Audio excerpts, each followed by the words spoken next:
And what's up, my people? It's Joey Bags here. So today I am doing a non-face cam video for you. And what I have here is what I was telling you about last weekend. So I know there were quite a few days where there was like no peep from me, but I was up north spending some time with some friends and family. Spent a long weekend there. Got back Sunday. Today I had some stuff to take care of, also had a few errands to run. So you're getting kind of a late video. I wanted to do some streaming, but things didn't quite work out, but I do have some awesome hardware to show you. So this is a initial unboxing and my initial thoughts on the product. The full review will be coming extremely soon, so stay tuned for that. But let's go ahead and get this in. As I said, this is the load cell upgrade for the Moza the Moza SRP Lite brake pedal and brake performance kit from Alien Mods. As you can see here, alien-mods.com. Cool little rainbow sticker that they threw in there. Let's get this unboxed. Very nice packaging. So I was actually in touch with the owner, Alex, and this company is out of Romania. So nice, very stiff styrofoam that they use in here. That's awesome. And here is the load cell unit itself. So in this custom 3D printed enclosure, you have a 70 kilo load cell with the supporting electronics in here, which I believe is some amplifier and some other little doodads and whatnot that's hiding away in here. And then this here is the little cup that, if I mean, going by my best thoughts, that slides into there.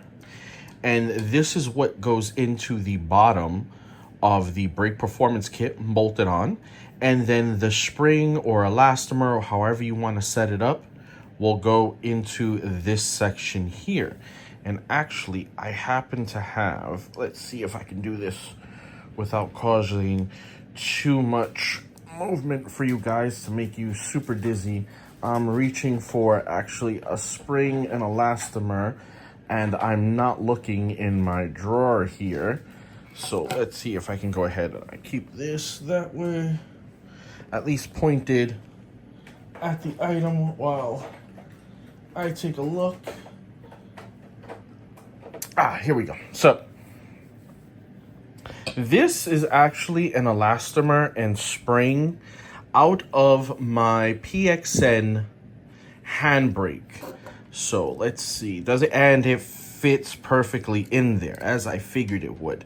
So if you set up your brake performance kit, depending however it is you want, so the bottom cup part, or the bottom steel that holds into the pedal, will go as so there.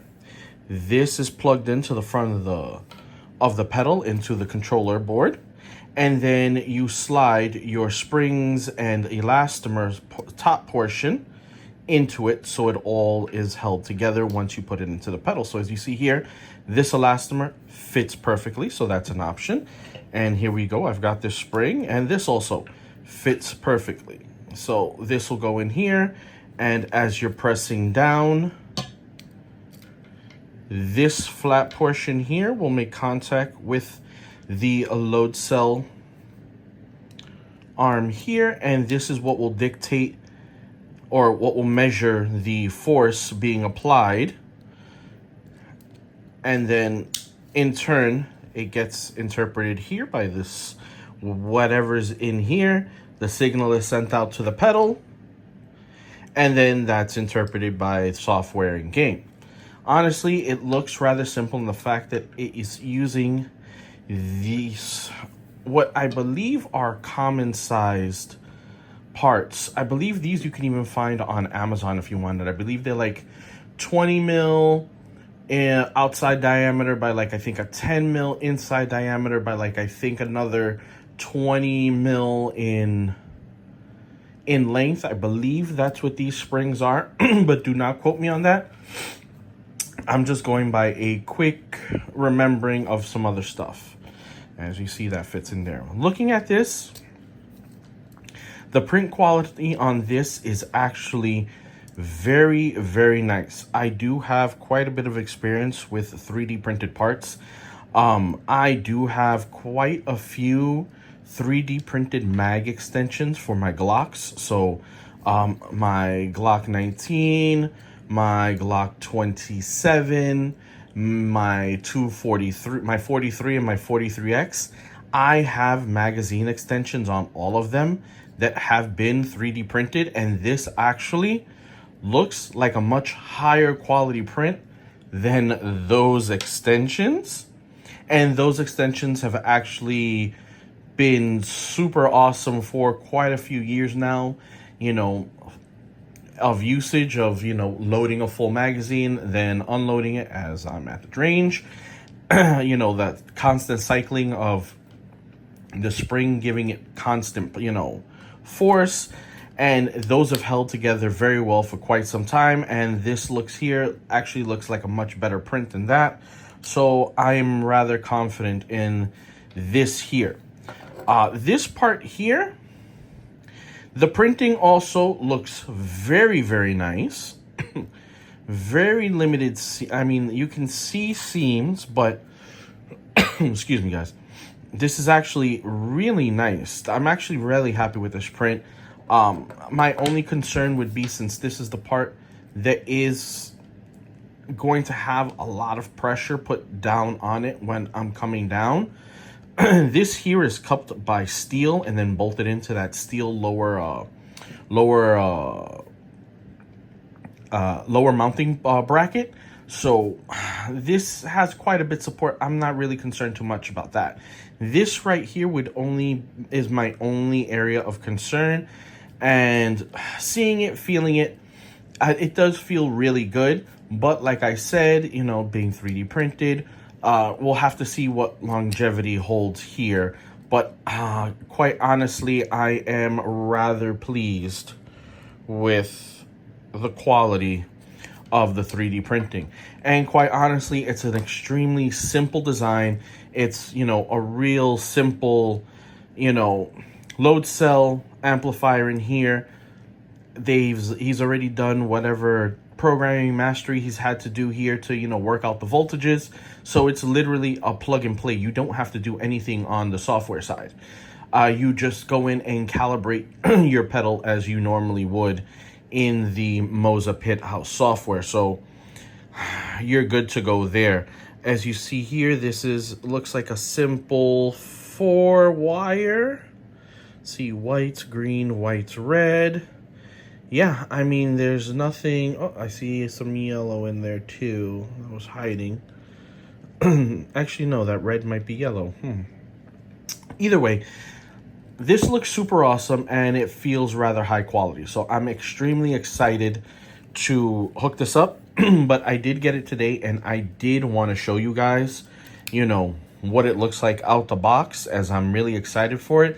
And stay tuned for the actual installation video, and then I will have before and after lap times. So I believe what I'm going to do is I'm going to run a lap or a few laps at Spa, probably one of my more consistent tracks, with the Moza pedals without the upgrade, just the brake performance kit.